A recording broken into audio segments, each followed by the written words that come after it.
I know you're tired. It's hard. One thing I wish people would understand is that hunger doesn't always override fear. And for some kids, food is not just food. Sometimes it's the smell, the texture. It's just something that makes them feel not safe in that moment. It could be the temperature or the way it looks on the plate, or even the fear that it might not taste the same as last time, or that it might taste like it did a while ago when they tried that certain food. So something I wish people knew is that sometimes the child is not trying to be difficult. They're literally just trying to tell you, I don't feel safe.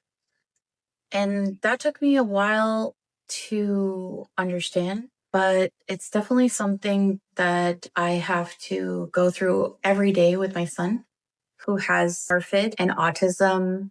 He definitely has only a certain amount of safe foods that he's able to eat. But something that I've learned myself is that sometimes trying a new food doesn't always mean taking a bite or eating it. Sometimes it's literally just biting through with his teeth. I'll ask him to just put his teeth through it and he'll say, do I have to swallow it? And sometimes if I can see in his face that he is extremely anxious, or you can literally see the fear in his eyes. So when I see that, I'll tell him to I'll gauge it in the moment, but I'll first try to ask him to bite it. And if he's extremely resistant, I will ask him to touch it or even put it on his lip just to feel the texture and just understand the food and get to know that certain new food, or even just getting used to it. So sometimes trying a new food can just be looking at it, smelling it, touching it. And that can be a win too. That's something that I have taught myself. And those tiny steps matter too. A safe food is not always a bad habit. Sometimes it's a bridge. For kids with sensory food struggles, with autism, with ARFID, with ADHD, safety has to come before variety. And I think that's very important for people to understand.